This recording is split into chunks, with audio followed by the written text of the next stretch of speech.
Menimbang bahwa berdasarkan uraian pertimbangan di atas, Mahkamah selanjutnya akan menilai konstitusionalitas norma pasal 15 ayat 2 huruf F dan pasal 15 ayat 5 Undang-Undang Nomor 40 tahun 1999. Terhadap hal tersebut, Mahkamah mempertimbangkan hal sebagai berikut. Bahwa pemohon mendalilkan fungsi Dewan Pers sebagaimana ditentukan dalam pasal 15 ayat 2 huruf F Undang-Undang Nomor 40 99, terutama kata memfasilitasi telah menimbulkan ketidakjelasan tafsir sehingga menjadikan Dewan Pers memonopoli pembentukan peraturan-peraturan di bidang pers. Terhadap dalil para pemohon tersebut, Mahkamah mempertimbangkan bahwa tujuan dibentuknya Dewan Pers adalah untuk mengembangkan kemerdekaan pers dan meningkatkan kualitas serta kuantitas pers nasional. Vide pasal 15 ayat 1 Undang-Undang 40 99. Tujuan tersebut dicapai antara lain dengan adanya peraturan-peraturan di bidang pers yang menjadi acuan dan standarisasi. Namun demikian, agar tetap menjaga independensi dan kemerdekaan pers, maka peraturan di bidang pers disusun sedemikian rupa tanpa adanya intervensi dari pemerintah maupun dari Dewan Pers itu sendiri. Dalam hal ini, pasal 15 ayat 2 huruf F Undang-Undang 40 tahun 99 mengatur bahwa Dewan Pers melaksanakan fungsi, salah satunya adalah memfasilitasi organisasi-organisasi pers dalam menyusun peraturan-peraturan di bidang pers dan meningkatkan kualitas profesi kewartawanan. Maksud dari memfasilitasi adalah menegaskan bahwa Dewan Pers hanya menyelenggarakan tanpa ikut menentukan isi dari peraturan di bidang pers tersebut. Fungsi memfasilitasi tersebut menurut Mahkamah telah sejalan dengan semangat independensi dan kemandirian organisasi pers.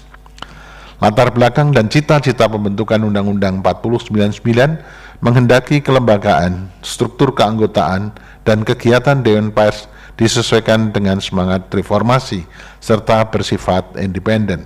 Vide bukti PK 1 Memori dan Tuleting Undang-Undang Pers. Peran dan fungsi pers, peran dan fungsi Dewan Pers memfasilitasi organisasi-organisasi dalam menyusun peraturan-peraturan di bidang pers adalah agar masing-masing organisasi pers tidak membentuk peraturan sendiri-sendiri sehingga berpotensi bertentangan antara peraturan yang satu dengan peraturan yang lain. Ya, dengan adanya fungsi memfasilitasi tersebut, maka hak organisasi pers telah terjamin untuk mengeluarkan pikiran dan pendapatnya terhadap substansi peraturan yang akan dibentuk di bidang pers. Selain pertimbangan hukum tersebut, tanpa Mahkamah bermaksud menilai kasus konkret, Mahkamah menemukan fakta yang terungkap di persidangan. Terdapat keterangan dari organisasi pers yang terdaftar dalam Dewan Pers yang menerangkan bahwa Dewan Pers memfasilitasi pembuatan peraturan terkait pers, hasil pembahasan bersama dengan melibatkan organisasi pers dalam membentuk peraturan di bidang pers dan tidak memonopoli pembuatan peraturan, apalagi mengambil alih peran organisasi pers sebagaimana didalilkan oleh para pemohon. Vide Risalah Sidang 11 Januari 22 mengenai keterangan pihak terkait PWI. Sebagaimana didukung oleh keterangan ahli pihak terkait Dewan Pers, Vide Risalah Sidang 24 Maret tahun 2022 mengenai keterangan ahli pihak terkait Dewan Pers, yaitu Rajab Ritonga. Artinya, Dewan Pers bertindak sebagai fasilitator dalam penyusunan peraturan di bidang pers dan bukan sebagai lembaga pembentuk peraturan atau sebagai regulator. Jikapun benar terdapat peraturan-peraturan pers yang pembentukannya dimonopoli oleh Dewan Pers untuk kepentingan Dewan Pers atau disusun tidak sesuai dengan fungsi Dewan Pers, sebagaimana didalilkan oleh para pemohon, hal tersebut adalah persoalan implementasi norma dan bukan persoalan konstitusionalitas norma, sehingga bukan merupakan kewenangan Mahkamah untuk menilainya. Demikian pula terhadap dalil para pemohon mengenai pelaksanaan uji kompetensi atau sertifikasi kompetensi.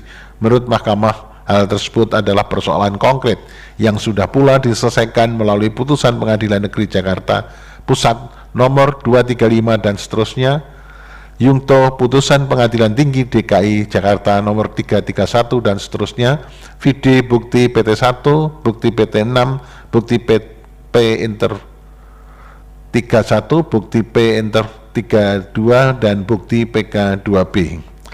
Berdasarkan pertimbangan hukum tersebut di atas, dalil para pemohon bahwa pasal 15 ayat 2 ayat 2 huruf F Undang-Undang 4099 menimbulkan ketidakjelasan tafsir kata memfasilitasi sehingga menjadikan Dewan Pers memonopoli peraturan-peraturan di bidang pers adalah tidak beralasan menurut hukum. Bahwa para pemohon mendalilkan pasal 15 ayat 5 Undang-Undang 4099 menimbulkan ketidakjelasan tafsir sehingga mengakibatkan para pemohon tidak mendapat penetapan sebagai anggota Dewan Pers melalui putusan Presiden.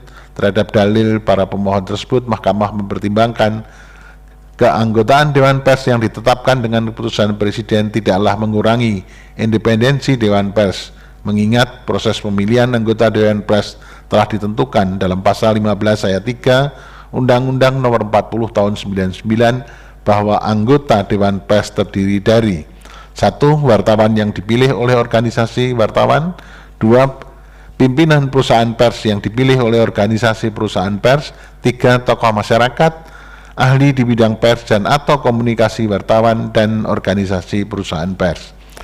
Selanjutnya, penentuan ketua dan wakil ketua Dewan Pers dipilih dari dan oleh anggota, vide pasal 15 ayat 4 Undang-Undang 4099. Dengan proses pemilihan yang demikian, artinya anggota Dewan Pers ditentukan sendiri oleh insan pers yang berkecimpung di dunia pers. Keberadaan keputusan Presiden hanya sebagai pengesahan dan keputusan atau basiking yang bersifat individual, konkret, dan berlaku satu kali atau in maleh. Terhadap anggota Dewan Pers yang terpilih, artinya Presiden tidak dapat campur tangan dalam proses penentuan keanggotaan dan ketua Dewan Pers.